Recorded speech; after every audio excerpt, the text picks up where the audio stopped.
From AT&T's play for T-Mobile USA to Blockbuster to content distribution wars, there's a lot going on in media.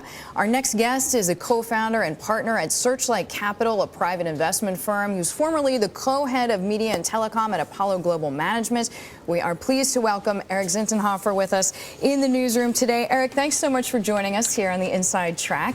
I want to get your take on this AT&T proposed bid, intended purchase of T-Mobile USA. Is it going to go through? I know there's large regulatory concerns that many people have questions on. Hard to say. I think it will.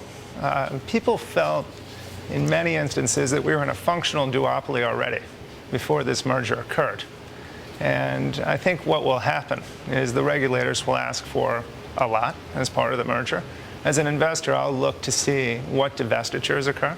I was just going to say, what's your top pick in that category? Well, I think you'll have to look at where market concentrations exist. The regulators will look at that closely, and there'll be some subscribers that need to divest in all likelihood. Can you give us a top three? Probably not at this point. Right. It'd be guesswork. The other element is spectrum. I think that the regulators really need to look closely at the creation of a viable third platform.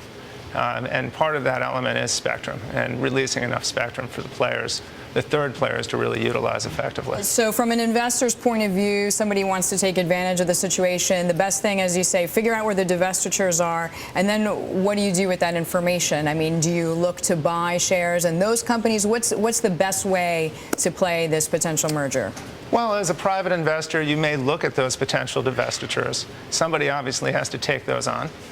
There may be an opportunity for investors to take on those platforms and develop regional wireless players off of that. From a spectrum standpoint, to the extent regulators are more aggressive in opening up new spectrum and making that available, that may be an opportunity for existing spectrum players to buy into, for investors to take stakes in those companies and help create a strong spectrum position versus AT&T and Verizon. Erik, moving away from telecoms and looking to something that movie buffs are following, particularly is this Dish Network winning the rights to Blockbuster. You know, they bought Blockbuster essentially in bankruptcy. Is this going to pay off for Dish's subscribers? I mean, if Blockbuster were doing so well, why did it go into bankruptcy? Well, I thought it was a pretty interesting and opportunistic move by Dish. They didn't have to pay that much for it relative to their market cap. And if you looked at Blockbuster, they had gotten away from competing against a Netflix type of platform. That could get reinvigorated by Dish as part of this, and therefore could become an interesting part of their subscriber suite. I mean, it seems like they were trying, right? I mean, they sort of launched a service that was similar to Netflix's, unfortunately for them, just less successfully. Exactly. And if you look at the former shareholders, they didn't seem as focused on building that out, which in hindsight may not have been the right move. You mentioned Netflix. What happens to Netflix? Is somebody going to buy Netflix, or should Netflix go out and buy somebody? Well, Netflix has a valuable currency right now. You know, obviously they've done a great job. They've built a strong platform. I think it would be interesting to see them take advantage of that and go out and do some M&A. Who would you like to see them paired with? Well, you know, there's a number of different options, but clearly on the content side, shoring up some of their content base could be very interesting. What about any of the other choices? You mentioned there's a content possibility. What other strategy could Netflix consider? Well, the other possibility is to join a strong existing platform. If you look at, not that it's hard to say whether Apple would do something like this, but it could make sense for Apple and Netflix to combine. And for consumers, as we know, you know, if you have an Apple TV, you can stream Netflix very easily on your TV already. Exactly. So the relationship is there. Right, and a lot of people think that Apple may be moving to streaming subscription-based services.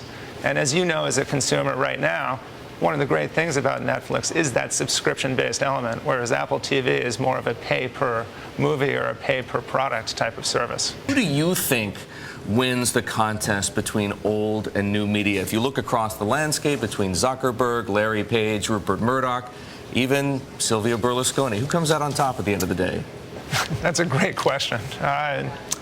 I tend to look at strong platforms as being winners. And you think about Facebook as a platform, or Google as a platform, or existing infrastructure players that have strong networks in the ground and therefore are good platforms for broadband usage.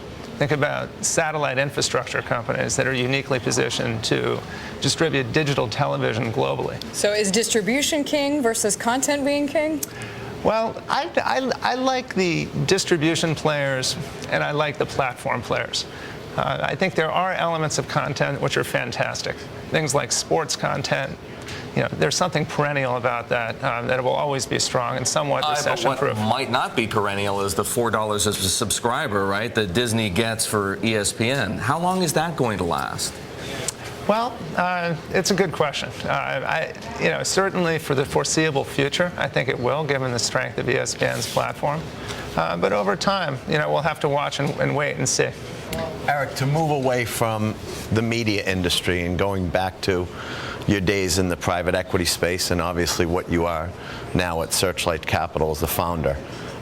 Recently, you've had the Apollo IPO. Prior to that, you've had Blackstone, Fortress, KKR. When you look at this paradigm shift of the big private equity players going public, what's your view on that? Is that something that's here to stay? Does it surprise you that they want to get into the public domain that way and be part of Sarbanes-Oxley and all those things? So how do you look at it as someone who's now rebuilding your own private equity platform? Well, I think for those firms it makes sense. I mean, these firms are more than private equity firms at this point. They're big, diversified, global asset management firms. And there's no reason they shouldn't be public in the same way that UBS is or Goldman Sachs is or any of these firms. It happens to be that their business is more in the higher margin side of things, but they're building out these platforms. For smaller firms, it probably makes sense to stay private, build that platform appropriately, and focus on maybe a pure investment model or a specific thesis that you might be trying to develop. Erik, it makes sense for the firms themselves. Does it make sense for the investors in those firms? Some of those stocks haven't done so hot. Well, I think it's still early. People have to watch, wait, and learn, and also understand how to value these companies. So, I think it'll take time to really figure this out. People look at things like post-IPO trading and kind of the ins and outs of a matter of weeks. But if you look over a matter of years, these firms have intrinsically grown and created value. All right. Well, we thank you so much both for your time this morning. Robert Wolf, Chairman of UBS Americas, and Erik Zinterhofer, founder and partner of Searchlight Capital Partners.